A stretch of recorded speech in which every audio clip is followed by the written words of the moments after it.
오늘 찬양이 우리 매일매일의 주의 은총을 구하는 기도가 되길 간절히 축복합니다. 오늘도 예배 나오신 모든 분들에게 주의 위로와 은총이 함께 하실 간절히 축복합니다. 오늘부터 5주간 시리즈 설교를 진행을 합니다. 그 안내를 잠깐 드리고 말씀을 선포하겠습니다. 주보에도 나와 있는데요. 앞으로 5주간 우리의 구원은 이라는 제목으로 말씀을 전합니다. 사실은 6주죠. 왜 제가 도중에 네팔 선교를 다녀오기 때문에 주일을 하루 비웁니다. 그러니까 기간은 6주지만 내용은 5주의 설교 내용입니다. 우리의 구원은 이란 제목입니다. 목적은 하나님께서 성경에 계시하신 거룩한 삼일체 하나님의 구원의 역사를 설교를 통해서 다시 듣고 식어졌던 그 구원의 은혜를 다시 깨닫고 감사하며 그 은혜의 열매를 맺는 삶을 살게 한다. 이제 11월 우리 감사의 달인데 너무 막연하게 생각하고 당연하게 생각한 구원의 그 감격과 그 감사를 회복해 보자는 겁니다. 주제는 이렇습니다. 우리의 구원은 거룩한 성삼일체신 하나님의 주권적 은혜의 시작이며 과정이고 결과다. 처음부터 끝까지 하나님의 은혜라는 겁니다. 총 5가지 내용으로 말씀을 드리는데 오늘은 우리의 구원은 오로지 하나님의 은혜다라는 제목이고요. 9일에는 우리의 구원은 성부 하나님 선택의 은혜다. 16일 추수감사주일에는 우리의 구원은 성자 예수님 핏부림의 은혜다. 23일 우리의 구원은 성령 하나님 부르심의 은혜다. 그 다음에 제가 네팔 선교를 다녀온 다음에 12월 7일 대림절 대강절 첫 주에 우리의 구원은 확실하고 영원한 은혜다. 이렇게 5가지 주제를 놓고 말씀을 전하겠습니다. 여러분 이 5주 동안 조심은 안 돼요. 이 얘기 졸면서 들을 이야기가 아닙니다. 그리고 들으시면서 그동안 식어졌던 그 하나님 그 놀라운 그 은혜에 대한 감격이 되살아나서 다시 한 번 더 주의 그 구원의 은혜에 감사하는 역사가 이 예배 시간 동안에 있길 간절히 소망합니다. 자, 오늘 첫 번째 시간 우리의 구원은 오로지 하나님의 은혜다라는 제목입니다. 서울대학교 의과대학의 법의학과 교수 중에 유성호 박사님이 있습니다. 우리나라에 몇 안 되는 법의학 전문 교수입니다. 법의학이 뭔가 하면 forensic medicine, 즉 법에 동원되는 의학이에요. 법적 문제를 의학으로 다루는 겁니다. 특히 범죄 문제, 사람이 죽었어요. 그 죽은 사람의 신체에 일어난 일을 의학적으로 분석을 하는 겁니다. 그 시체를 부검을 하고 죽은 원인, 사인을 규명해내야 돼요. 어떻게 죽었는지, 사고인지, 자살인지, 타살인지 추측해내고 그것을 법정에 나가서 증언까지 하는 그런 직업입니다. 그러니까 이분은 매일 보는 게 시체예요. 살아있는 사람보다 죽어있는 사람을 더 많이 봅니다. 그리고 그 시체를 부검을 해야 됩니다. 그리고 죽어서 말 못하는 그 시체와 계속 대화를 해요. 누가 당신에게 이렇게 했습니까? 당신 몸에 이게 왜 생겼습니까? 말 못하는 시체와 계속 대화를 해야 되는 그러한 직업입니다. 이분이 쓰신 책이 있습니다. 2권인데 나는 매주 시체를 보러 간다. 근데 그 시체가 거짓말을 하지 않는다. 자신의 경험에서 나온 거죠. 이 책 제목에 그분의 삶이 드러나요. 매일 보는 게 시체예요. 그러니까 매일 가서 시체를 보는 거예요. 산 사람보다 시체를 더 많이 봅니다. 그런데 그 시체에게 질문을 하는데 말 못하는 시체가 자신의 죽은 몸으로 사실을 말한다는 거예요. 살아있는 사람은 거짓을 말하는데 죽은 시체는 거짓말을 하지 않더라는 겁니다. 제가 개인적으로 이 책을 읽으면서 죽음에 대해서 다시 한번 깊이 생각했어요. 특별히 죽어있는 상태, 시체, 사체죠, 사체. 그 상태에서 깊이 생각을 했는데 유성호 박사님은 법의학자의 관점에서 지금 이야기를 했지만 저는 그 이야기를 목사로서 신앙의 관점에서 재해석이 되더라고요. 죽은 상태, 시체 상태, 사체 잘 들으시기 바랍니다. 우리가 예수님을 믿을 수 있는 특별한 은혜를 받기 이전 상태와 똑같습니다. 예수님을 믿을 수 있는 은혜를 받기 전에 우리는 살았으나 시체예요. 영적으로 시체입니다. 육적으로 살아서 뻗어서 돌아다녀요. 말도 하고 살아갑니다. 숨도 쉬지만 고작해야 100년도 안 돼요. 그 세월은. 육체 가지고 좀 살아있지만요, 예수님이 믿어지기 전에는 우리 영혼 상태는요 시체예요. 하나님 보시기에 시체란 말입니다. 살았으나 죽은 상태예요. 그래서 영적으로 보면요, 우리의 삶도요 유성호 박사님이 쓴 책 제목과 똑같아요. 우리도 매일 그 죽은 시체를 보고 사는 거예요. 예수 안 믿는 사람들, 아직도 은혜 받지 못한 사람들, 그 죽은 시체들과 함께 사는 겁니다. 지금 멀쩡히 돌아다니는데 영적으로는 죽은 시체란 말이에요. 그 다음에 그 시체를 볼 때 우리는 알 수 있어요. 아, 저 모습이 바로 내가 예수 믿는 은혜를 받아 믿음 생기기 전에 그 냄새나는 시체의 모습이구나.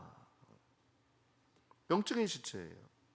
하나님께서는 이 상황을 성경을 통해 분명히 계시하시는데, 구약의 에스겔, 신약의 요한복음입니다. 오늘 에스겔서 37장 무덤 골짜기에 마른 뼈들이 살아나는 사건인데요, 하나님께서 에스겔을 부르셨어요. 그리고 어딜 데려가는데 좋은 데 데려가는 게 아닙니다. 골짜기로 데려가요. 근데 골짜기에 가보니까 그게 무덤이에요. 무덤 골짜기인데 아무도 돌보지 않는 무덤입니다. 그냥 사람이 죽으면 갖다 버리는 거예요. 골짜기에 아무도 돌보지 않아요. 무덤도 없고 비석도 없고 그냥 죽으면 거기다 갖다 버리고 오는 거예요. 근데 얼마나 오래됐는지 그 시체가 썩어 문드러져서 뼈다귀만 남았단 말이에요. 마른 뼈가 됐어요. 아무도 돌보지 않는 무덤이에요. 광야 속의 무덤. 그곳으로 데려가셨어요. 그리고 에스겔에 물어봅니다. 에스겔아, 이 버려진 무덤 속에 이 뼈들이 다시 살 수 있을까? 살 수 있을까요? 살 수 없어요. 살 수 없다고요. 그러니까 대답을 살 수 없습니다, 불가능합니다고 얘기해야 되는데, 에스겔은 믿음의 사람이잖아요. 하나님 믿잖아요. 겸손하게 이렇게 얘기합니다. 3절에서 주님께서는 아십니다. 주님은 가능하시니까 주님께서 아십니다. 마치 베드로가 갈릴리 호숫가에서, 게네사렛 호숫가에서 예수님이 내가 날 사랑하느냐라고 물었을 때 겸손하게 주님이 아시지 않습니까? 말하는 것이 그렇게 얘기를 했어요. 급기야 5절 하나님께서 그 뼈들에게 명령하시는데 직접 하시지 않고 에스겔을 통해서 말합니다. 이렇게 말해라. 6절과 7절에 뭐라 그럽니까? 뼈들아 다시 살아나라. 다른 거 하지 않았어요. 말씀만 하셨습니다. 뼈들아 다시 살아나라. 그랬더니 뼈가 서로 연결되고 힘줄이 생기고 살이 오르고 가죽이 덮였어요. 그런데 그 안에 생기는 없어요. 다시 명령하십니다. 9절에 이제는 생기야 들어가라. 성령의 바람이 들어가서 다시 살아나라. 그랬더니 9절 말씀이 어떻게 되어 있습니까? 또 내게 이르시되 인자야 너는 생기를 향하여 대언하라. 생기에게 대언하여 이르기를 주 여호와께서 이같이 말씀하시기를 생기야 사방에서부터 와서 이 죽임을 당한 이 시체 덩어리 뼈다귀 그 말라 비틀어진 뼈에 들어가 불어서 뭐라고요? 살아나게 하라. 할렐루야. 그래서 이에 내가 그 명령대로 대언하였더니 생기가 그들에게 들어가매 그들이 곧 어떻게 됩니까? 살아나서 큰 군대가 되었다 그래요. 11절부터 13절 이렇게 기록되어져 있습니다. 또 내게 이르시되 인자야 이 뼈들은 누구라고요? 죄 많은 이스라엘 족속이다. 나 여호와 하나님을 떠난 이스라엘 족속이다. 그들도 스스로 말하기를, 그들이 이르기를 우리의 뼈들은 말랐고 우리의 소망이 없어졌으니 우리는 다 멸절되었다. 살았으나 죽은 존재로구나. 본인들도 그렇게 얘기하고 있는 거예요. 근데 하나님께서 다시 살리시겠다고 12절에 이렇게 말씀하십니다. 그러므로 너는 대언하여 이르기를 주 여호와께서 이같이 말씀하시기를 내 백성들아 너희 무덤을 열고 거기서 나오게 하고 이스라엘 땅으로 들어가게 하리라. 13절 내 백성들아 내가 너희 무덤을 열고 거기서 나오게 한즉 이제는 너희가 내가 여호와인 줄 이때까지 몰랐다도 내가 알도록 하겠다 그럽니다. 너희를 다시 살려줌으로써. 여러분 말씀 잘 보세요. 11절 이스라엘 백성의 상태가 어떤 상태라고요? 무덤 속에 버려진 말라빠진 뼈, 살았으나 죽은 상태, 영적으로 죽은 상태입니다. 그런데 13절과 14절 보면 누가 살려냅니까? 자기 스스로 살아납니까? 아니에요. 하나님께서 살리시는데, 하나님이 보내신 생기, 성령의 바람, 그들을 살리는데 어디로부터 살립니까? 12절, 무덤입니다. 무덤에서 어떻게? 세 가지인데, 무덤을 열어요. 그리고 나오게 합니다. 그리고 약속의 땅 은혜의 장소로 들어가게 해요. 13절에 다시 반복되는데, 무덤에서 나옵니다. 무덤, 그것을 열고 나오게 한 다음에 뭘 알려준다고요? 내가 하나님이라는 것을 다시 알게 한다는 거예요. 중요한 명사 무덤, 중요한 동사 연다, 나오게 한다, 들어가게 한다, 알게 한다. 이게 구원이에요. 이게 구원입니다. 잘 들으시기 바랍니다. 영적으로 죽어서 마른 뼈처럼 무덤 속에 버려져서 갇혀있는 시체 같은 우리를 다시 살리시는데, 무덤을 여시고 거기서 끄집어서 나오게 하시고 축복의 양숙의 장소로 들어가게 하시는데, 그때 알게 되는데 나를 구원하실 분은 하나님밖에 없구나는 걸 알게 된다는 겁니다. 그때가 중생의 은혜예요. 영적으로 완전히 죽어서 썩어 문드러져 무덤가에 버려진 마른 뼈 같은 우리들, 구원의 문제에 있어서 그래서 스스로 아무것도 할 수 없는 우리들, 내가 구원받아야 되는지 그 생각조차도 할 수 없는 완전히 시체 같은 우리를 하나님이 일방적으로 그냥 찾아오셨단 말이에요. 그리고 우리 이름을 하나하나 콕콕 집어서 불러주시고 나오너라, 그래서 구원시켜 주셨다는 거예요. 생기를 넣고 이름을 불러주시고 무덤을 열고 나오게 하시고 좋은 곳으로 이끌어서 내가 널 구원한 하나님이다라고 가르치셨다는 겁니다. 이것이 구원의 은혜입니다. 다시금 살리시는 구원의 은혜, 우리가 구원을 얻은 방법이요, 우리에게 믿음이 생겨서 예수 그리스도가 나의 구세주임을 알게 된 방법이요, 이것으로 말미암아 천국 백성이 되어서 오늘도 이곳에서 예배 드릴 수밖에 없는 특권입니다. 그래서 마른 뼈들이 살아난 사건이 에스겔서 37장 보면요, 계속 반복돼서 나오는 표현이 있는데 살린다는 거예요. 3절 말씀 보면 그가 내게 이르시되 인자의 이 뼈들이 능히 살 수 있겠느냐. 5절, 내가 생기를 너에게 들어가게 하니 너희가 살아나리라. 6절, 너희 위에 힘줄을 두고 살을 입히고 가죽으로 덮고 너희 속에 생기를 넣으리니 너희가 살아나리라. 그러면 그때 여호와인 줄 다시금 알게 되리라. 9절, 이 죽음을 당한 자에게 불어서 살아나게 하라. 10절, 그들이 곧 살아나서 일어섰다. 큰 군대 나라는 겁니다. 그런데 신약에 와서 이와 똑같은 사건이 또 있어요.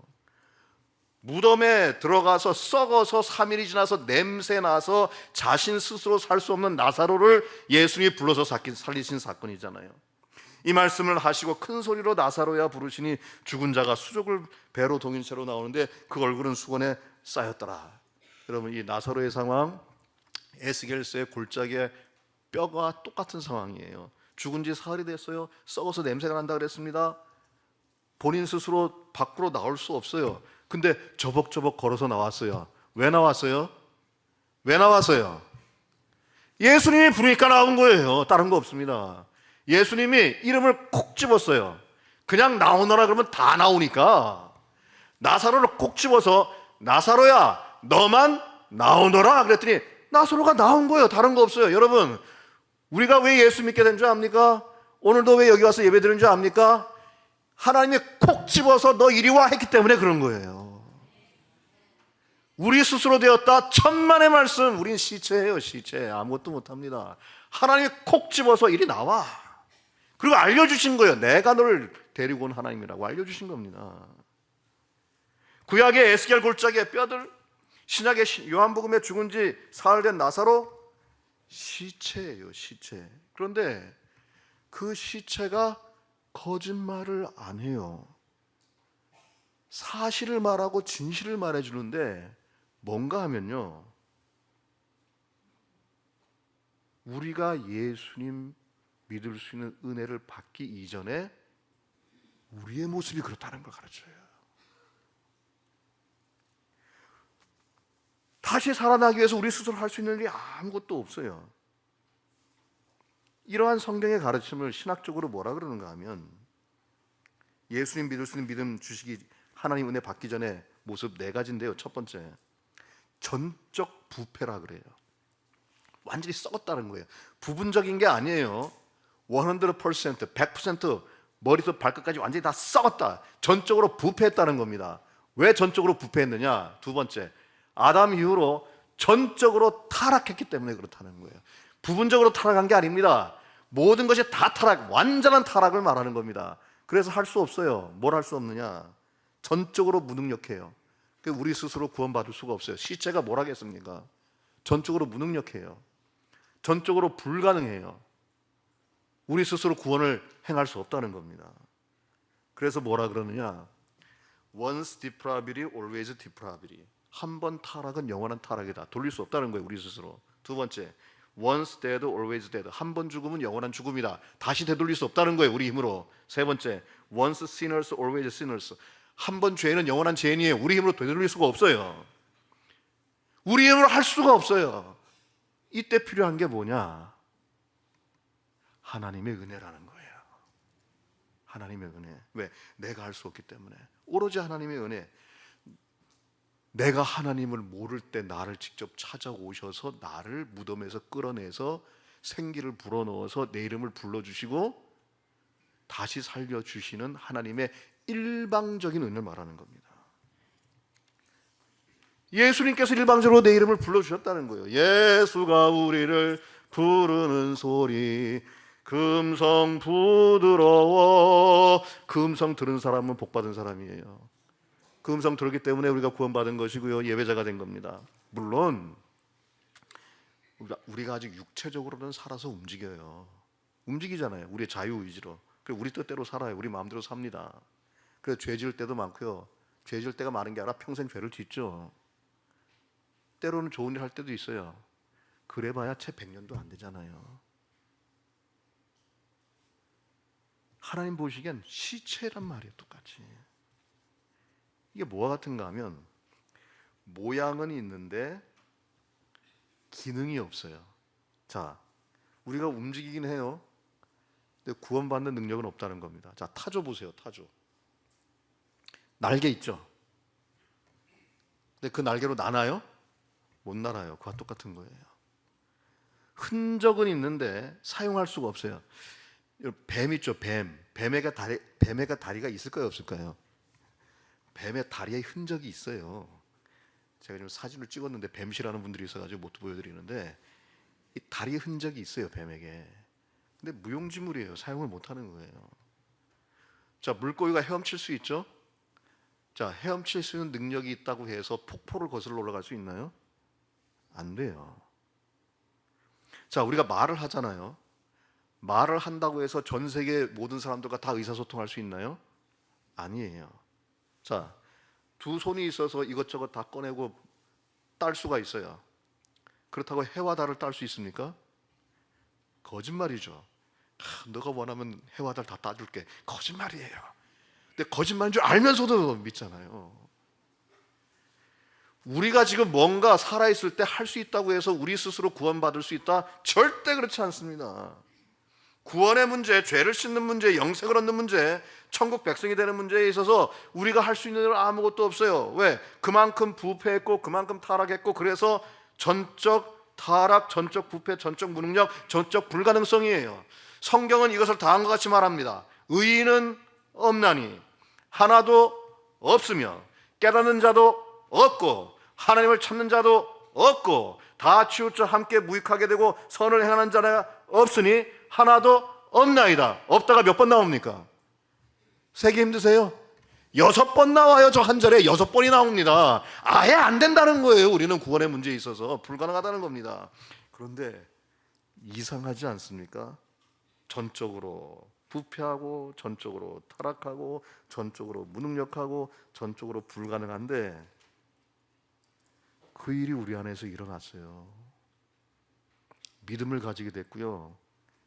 지금처럼 예배하고 예수님 이름으로 기도하잖아요. 그게 뭐냐? 하나님 은혜의 결과라는 거예요. 오로지 하나님 은혜의 결과예요. 그래서 오늘 설교 제목이 우리의 구원은 오로지 다른 거 생각하지 마세요. 하나님의 먼저 찾아와서 불러주시고 이끌어주신 은혜요. 이거 외에는 설명이 안 돼요. 그래서 우리가 찬양하잖아요. 나 같은 죄인 살리신 뭐라 돼 있습니까? 주 은혜 놀라워. 2절도요. 큰 죄악에서 끄집어서 건지신 누구의 은혜? 주 은혜 고마워. 1절은 놀라웠는데 2절엔 고마운 거예요. 3절 이제껏 내가 산 것도 누구의 은혜? 주님의 은혜라. 이거 알기 전에는 내가 산 줄 알았어요. 내 힘으로 산 줄 알았어요. 근데 그 은혜를 깨닫다 보니까 내가 살아온 게 내 힘이 아니라 누구의 은혜다? 주님의 은혜라는 거예요. 그래서 미래를 소망합니다. 4절에 거기서 천국에서 거기서 우리 영원히 누구의 은혜로? 주님의 은혜로. 여러분 다 은혜예요. 처음부터 끝까지 다 은혜란 말입니다. 어메이징 그레이스. 왜 어메이징입니까? 놀랍다는 거예요. 불가능한데 되었잖아요. 할 수 없는데 되었단 말이에요. 여러분 제가 다시 한번 얘기하는데 하나님께서 시체가 된 우리를 찾아오셔서 그렇게 우리를 살리기 위해서 자기 독생자 예수 그리스도를 죽이면서까지 우리를 살리셔야 할 어떤 의무가 있습니까? 우리에게 그렇게 하셔야 할 빚을 진 일이 있나요? 그렇게 안 하셔도요, 하나님의 공의에는 아무런 손상이 나지 않습니다. 아무런 데미지가 없어요. 그 썩은 상태, 그 죄인된 상태, 그 시체 상태로 그냥 하나님이 영원토록 내버려 두셔도 하나님의 공의에는 아무런 상관이 없어요. 아무런 데미지가 가지 않습니다. 그런데 마치 하나님께서 그들 중에 일부를 사랑하셔서 직접 찾아가시고 그 사람을 구원하기 위해서 대신 예수 그리스도를 죽이면서까지 구원해 주셔야만 하는 빚이나 의무를 지신 것처럼 우리에게 은혜를 주셔서 살린 것, 이게 은혜라는 게 들려야 돼요. 이것이 지금 여러분 지금 좋으실 때가 아니에요. 이 말씀을 신중히 들으셔야 됩니다. 그것 때문에 우리가 지금 예배를 드리는 거예요. 굉장히 이 음성에 그동안 식어졌던 하나님 은혜에 대한 감동이 살아나야 되는 겁니다. 그런 허물과 죄로 죽었던 너희를 살리셨도다.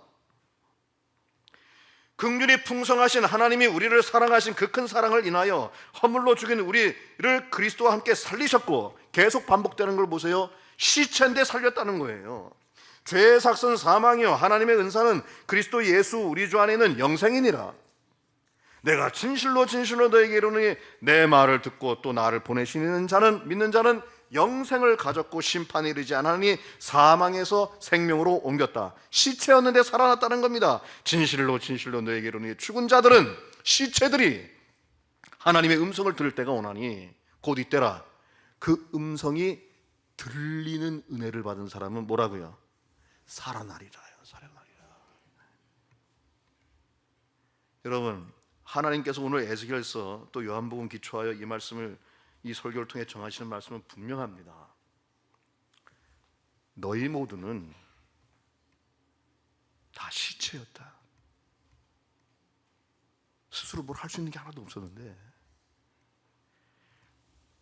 너희가 구원받은 것은 오로지 나 여호와 하나님의 일방적인 주권적 사랑과 은혜에 의한 것이다. 그 외에 다른 것 생각하지 말라는 거예요. 반드시 기억해라. 너희는 내가 선택해서 부르기 전에 시체고 냄새나는 사람이야.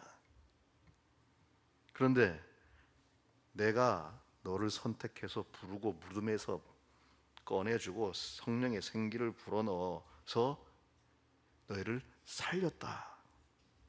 다시 살기 위해 너희 스스로 할 수 있는 것 아무것도 없었으며 하고 싶어도 할 수 없었는데 내가 너희를 사랑하여 너희 무덤을 열고 생기를 불어넣고 그 이름을 불러서 나사로야 나오너라, 아무개야 나오너라 해서 살려내고, 그래서 내가 바로 유일한 구원자 여호와 하나님이 됨을 알게 하고 믿게 했다. 이 말씀을 지금 하고 있는 거예요. 그러니 잘난 척하지 말라는 겁니다. 어차피 죽음은 똑같아요. 이 세상에서 어떻게 살았든지 죽음은 공평해요. 시체는 다 공평해요. 다 시체예요. 근데 그 시체를 하나님이 살리셨다. 이 구원의 은혜에 대해서 요즘에 우리는요, 저나 여러분들이나 너무 무뎌졌어요. 이제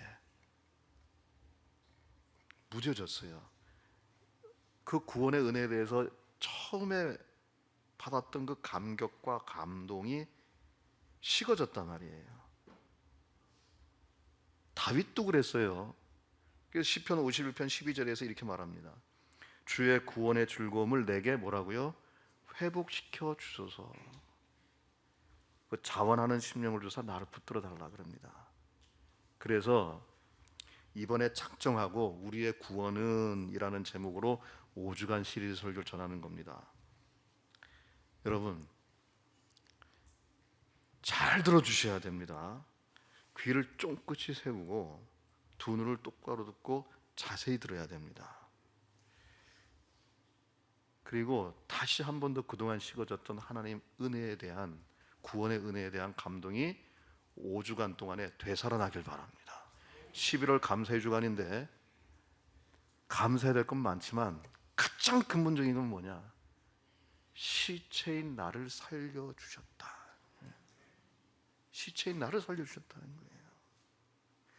반드시 그렇게 하셔야 할 의무와 빚을 지지도 않았는데 나 하나를 살리기 위해서 자신의 아들 예수를 죽였다는 거예요. 설교 서두에 제가 유성호 박사님의 책을 소개했잖아요. 그 책에 이런 말이 있습니다. 오랫동안 죽음을 떠올리고 공부하다 보면 깨닫는다. 죽음을 가까이 할수록 오히려 삶이 더 선명해져 보인다는 것을 깨닫는다는 거예요. 저는 저 구절이 이렇게 다가오더라고요.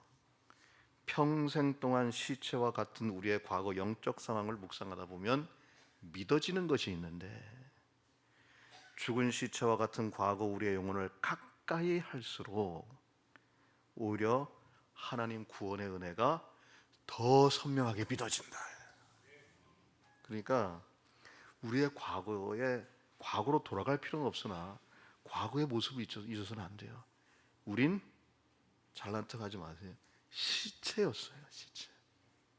근데 하나님이 살리셔서 구원의 백성으로 만들었다. 이것이 놀라운 은총입니다.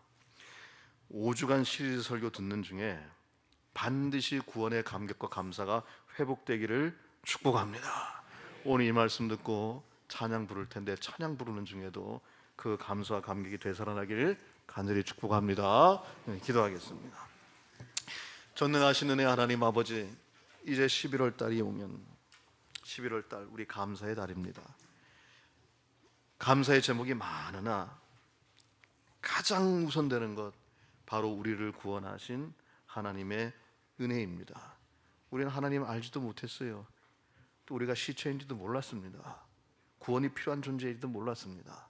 근데 하나님께서 일방적으로 찾아오셔서 우리 이름을 지어주시고 불러주시고 살려주시고 예배 드릴 수 있도록 여기까지 인도하여 주신 그 은혜, 다시금 그 감동 되살아나게 하여 주시옵소서. 우리 주 예수 그리스도 이름으로 기도합니다. 아멘.